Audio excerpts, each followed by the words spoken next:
Hey, so this is what I'm going to show you how to make in this video.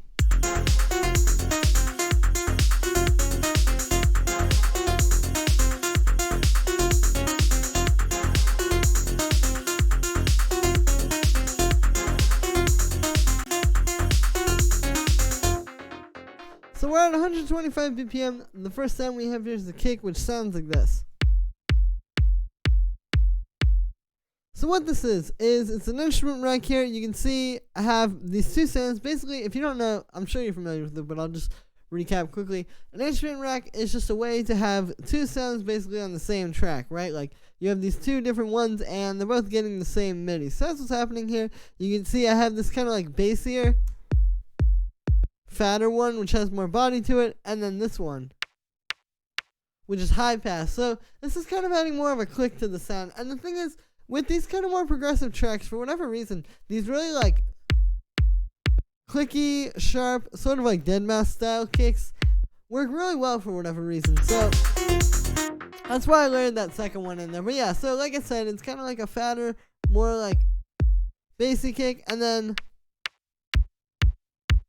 like this drum machine style kick, like a Lin drum or a 707 or something like that.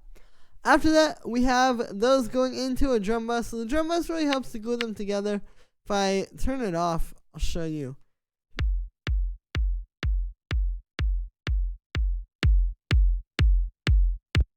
So you can hear without it and then with it. It just sounds a lot better. It helps to really fill in the spaces and kind of glue it together and just fatten everything up at the same time in a way that really, like I said, makes these sound like one kick. You know, before it just sounds like two different samples. With it, sounds like one kick. So that's what we got going on there. And then after that, I just have an EQ8 kind of cutting out some low mid-range. I'll show you. Here's without this.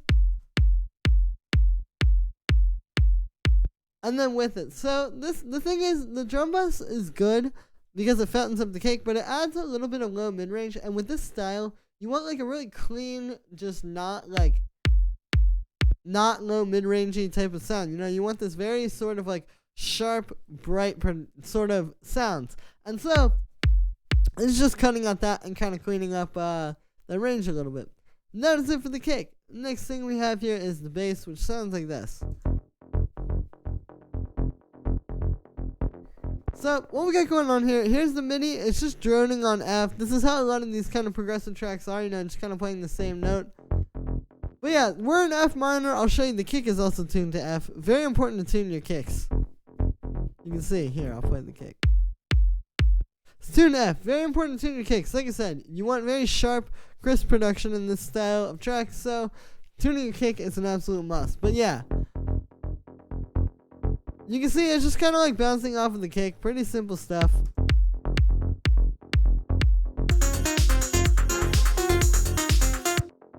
Yeah, for the sound on this one, I'm mainly using Serum. What we have here is we have a saw wave and then we have a square wave an octave up. So there's without the filter. I like adding the square wave. It's a good way to get kind of like a fatter, more like analog sound. Like you can hear. The saw wave pluck is good, but when you add in that square, it just really fattens it up and adds something and makes it more like juicy. So yeah, then you can see I also have an envelope on the filter. So I'm using envelope 1 that is also routed to the volume in Serum. I'm sure you probably know this. But I like using the same one that's on the volume because it kind of makes it more cohesive. You know, when you have two different envelopes, it's not really like, I don't know, it's a subtle thing, but it's the small details like that that make a big difference. It's not going to be as tight sounding and, like I said, as clean. So that's why I use that. Yeah, and then I have that going through a few effects. We've got a distortion and a chorus here, so here's without this. And then with them, so you can hear they really bring it to life. So the distortion is just on the tube distortion. I've just got it kind of fattening everything up. It helps to kind of glue the oscillators together. It's kind of like I was saying with the drum bus, with the kicks. And then the chorus here is just adding a bit more dimension to the sound. Here's without it. It sounds very dry and kind of just clean. And the chorus kind of, well, for one, it's fattening it up a little bit because of what it's doing in the mid-range. But also, it's just kind of adding something more to the sound, if you get what I mean. After that, we have this ping pong delay. Here's without it. And then with it, so we've got this on the dotted eighth note setting, but what's happening here is this is a very, kind of choppy pattern. And I feel like the ping pong delay, and I've heard this in a lot of these tracks as well. It fills in some of those spaces rhythmically there. So yeah, after that we have the saturator, just kind of fattening it up. Here's without it. And then with it, you can hear it just fattens the sound up a little bit more at the end of the chain. And, it just kind of helps get it away from, like, the dry synth sound. Like, if you just have it going straight out of the serum with nothing on it, it can sound very dry and clean and dull. But the saturator adds something to kind of take it out of just being, like I said, like a dry sound. And the last thing we have on there is just a compressor side chaining into the kick. And that is it for the bass. So I have the kick and the bass in a group. This is a very popular technique known as bussing. I've also done it with all the percussion down there. But basically, the kick and the bass are really where all the load is happening. So we got this going on to just kind of glue this together. I'll show you. Here is without anything.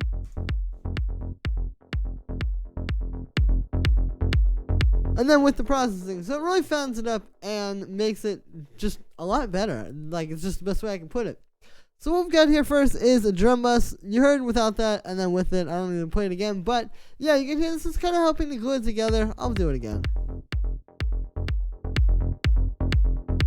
It's kind of like I was saying with the kick, the one that I had on there, kind of gluing the two kick layers together. It just helps to glue everything together, fill in some of those spaces, and really fatten it up together in a way that makes it all sound really cohesive.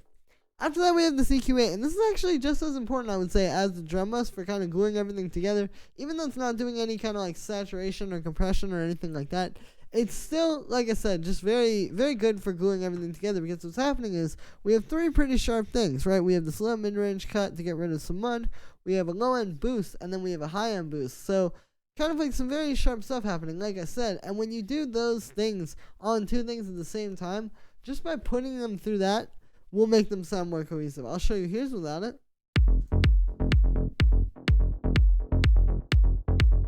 And then with it. So it really helps. I feel like this is that like last little bit of polish that you need to really get a professional sound.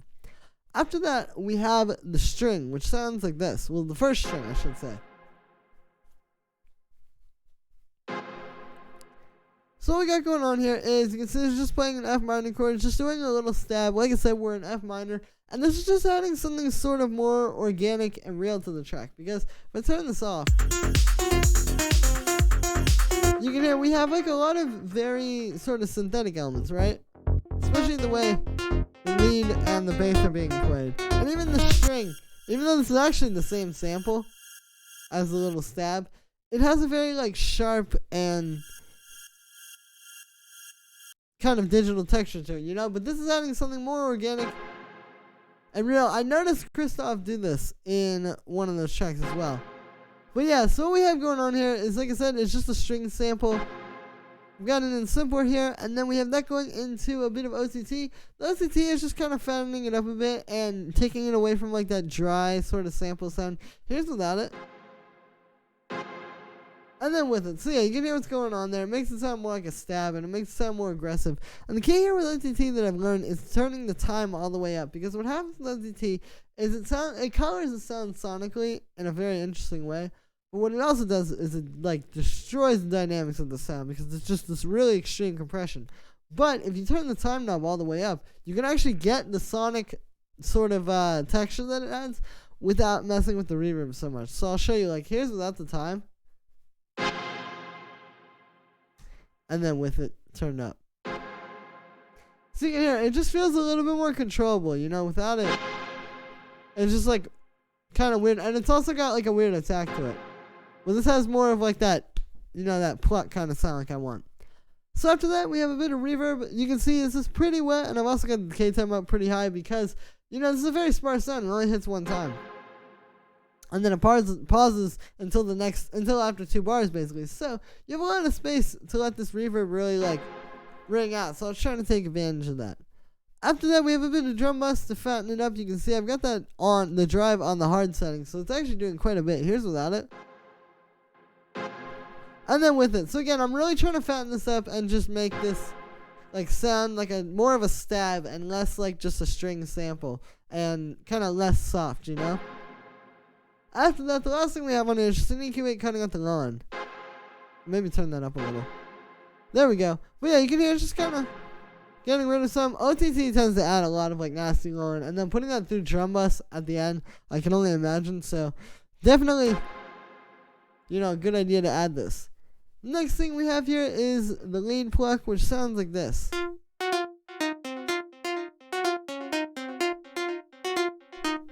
So this is the pattern it's playing. It's basically just following like an F minor sort of scale. Like you can see, we have F, and then we have kind of like a dark F sharp on top of that. You get that sort of dissonance there. And then we have a D sharp. And then we have C and C sharp. And those are actually the fifth and then just like one note up from the fifth in the chord. Like if you get an F minor chord, I'll just make one really quick. So you can see we have F, G sharp, and then C, the fifth. And then C sharp, just one note up from that. We're actually playing it down in this octave. So, you know, it's kind of a fun way to put, or even just like an interesting or creative way to play around with the chord shapes. You know, you don't have to just go up the chord. You could also try putting different voices from the chord down below even the root note.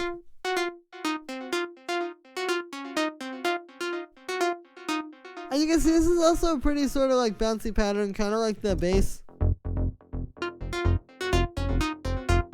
They're sort of like grooving off of each other.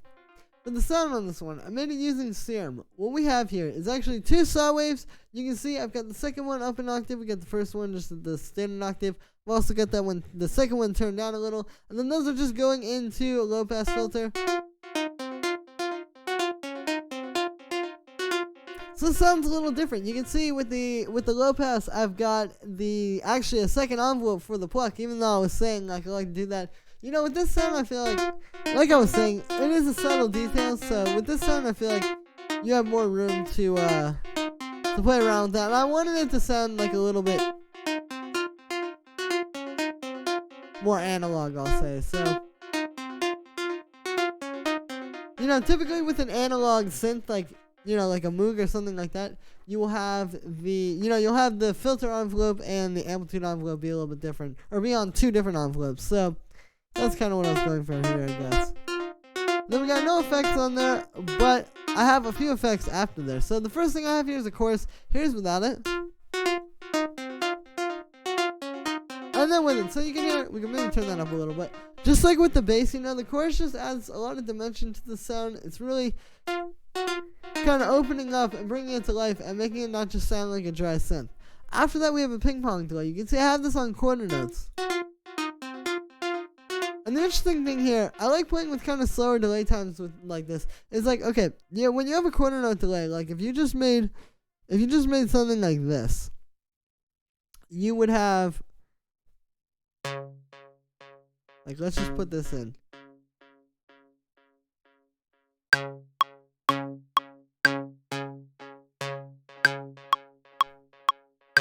You can hear it just goes down, down, down, just right on the beat. But the interesting thing is, when you start adding in like 16th notes, then you're getting those same quarter note repeats, but they're happening on this count. So you'll get like something like this.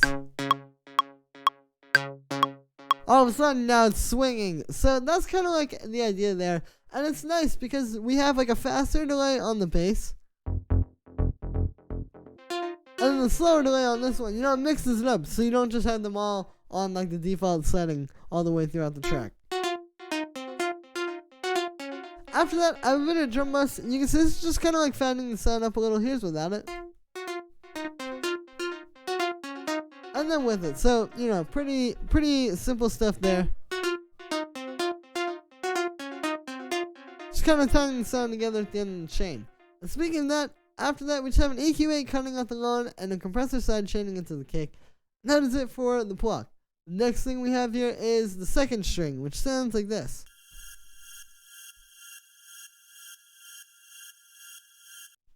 So what this is the same sample actually as the little stab that I showed you before. But what we have going on here is you can see I have it looped. So I've got the loop on here, and then we get this fade. So with the fade, the way it works is basically there's a start and this length control here. And you can see when I don't have any of those messed with, or turned I should say, I have the fade all the way up and nothing's happening. And you still get like the click at the end when it loops over. So what you have to do is you have to turn the length and the start time up. And there you go, now it works. You have the fade. So yeah, this one's pretty simple. The chord that this is playing is just playing an F minor chord. Like, it's just kind of going like that. Pretty simple stuff. I've got an F, and then I've got the G sharp, the minor third, and then I've got a G under there. So that's the only thing. That's a ninth. But I mean, it's pretty simple. You know, it's just underneath the G sharp. One semitone. And that kind of adds some uneasiness. Like, if I turn that off, it still has like a dark minor chord feel, but that little bit of dissonance there, you know, really adds that. So it adds a lot of, like, sort of musical texture. So then, for the only effect I have on there, actually, is just this compressor side chaining it to the kick. And that is it for the string. Next thing that we have here is this first little serum percussion. I believe this is a tom. Sounds like that. So what this is doing is, it's a percussion that I made using serum. You can see it's just playing F. That's the root note of the key that we're in. And yeah, what we have here is we have a sine wave, and I have a really short envelope on it. And then we also have a pitch envelope on it. So you can see I've got that on the chorus pitch, and we have this LFO. So this is a good technique for making envelopes, or for making pitch envelopes, because you kind of have more control with the LFOs. Like, you can, you know, make your own points just by double clicking anywhere on the line, all that kind of stuff, and you can really shape it. Like, you can get a lot of detail if you want. But yeah, so I have that just on the pitch, and then I have it on this envelope mode. So the envelope mode allows it to work as an envelope. Basically, trigger, if we put it on that, you can see it keeps repeating, but when you put it on envelope, it just happens once. So that's what we got going on there. And then for effects on here, I just have a ping pong delay, which you can see is actually unsynced from the BPM. So yeah, I was trying to mix it up. Like I said, you don't want to just have all your delays on the same time.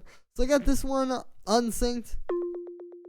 And then we should have a bit of drum bus, just kind of fattening it up a little. And this really helps with the percussion as well. Like, if you're making percussion in a synth, any kind of like saturation or drum bus or anything like that really helps to kind of make it really sound like percussion and get it away from just sounding like a synth sound. So I'll show you. Here's without this. Kind of just sounds like a synth. But then with it, it really feels like a tom. So the next thing that we have here is the second serum percussion, which sounds like this.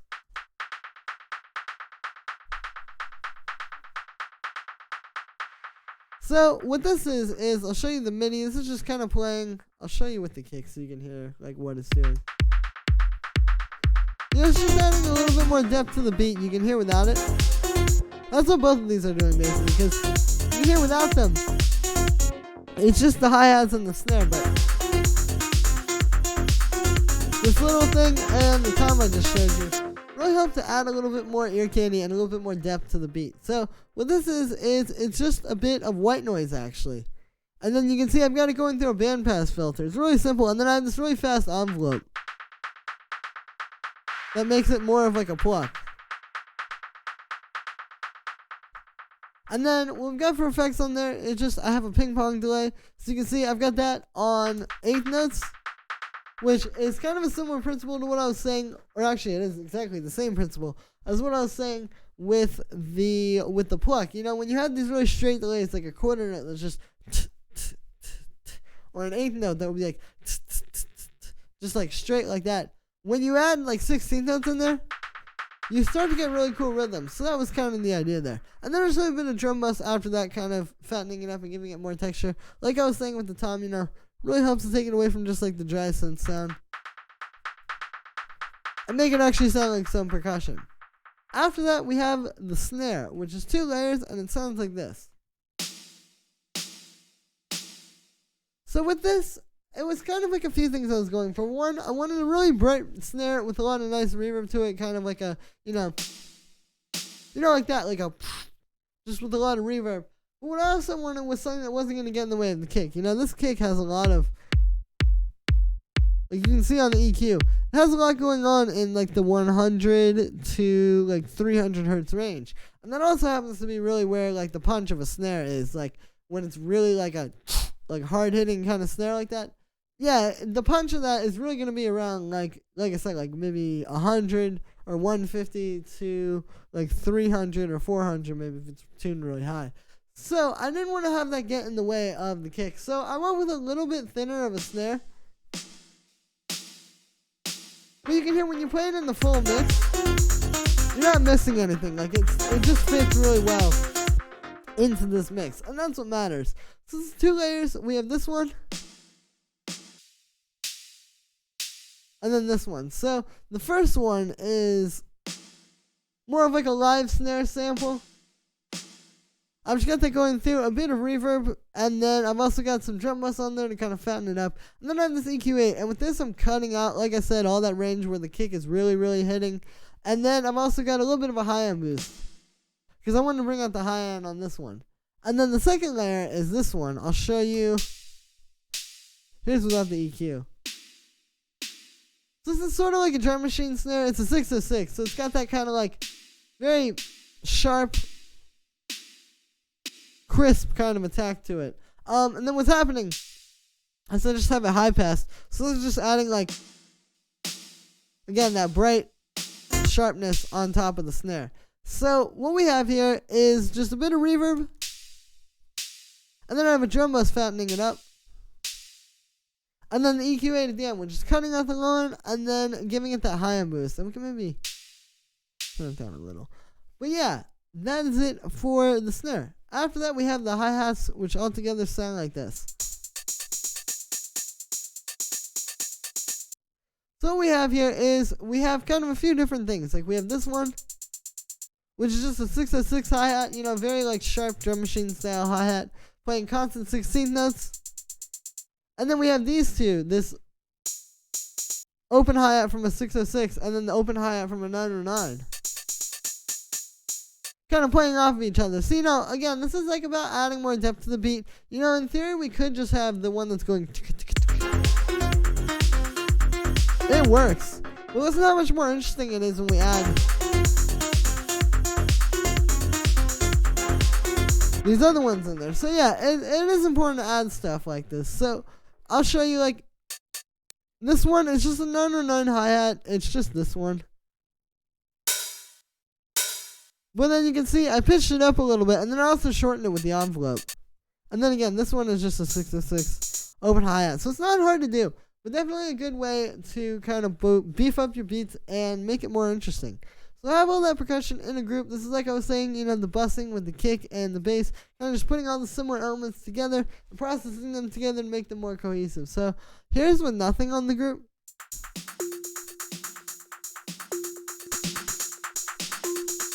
And then with everything, so you can see what that's adding. So the first thing we have here is a drum bus. Here's without it. And then with it. So I've done that a few times now. You can hear this really helps to kind of even everything out. You know, it's giving everything the same texture. It's like I was saying with the kick and the bass. When you put everything through the same effect, it just makes it all that much more cohesive and sort of together sounding. So that's what it's doing. And it's also fattening everything up a bit and giving it more texture. After that, we just have the CQ8. This is just cutting out the low end. Here's without it. You can hear there's a lot of it. So that's just cleaning it up and making room for the kick and the bass to have all the fat low end that you could ever need. And so that is going to be it for this one. Thank you very much. And let me know if you have any more questions.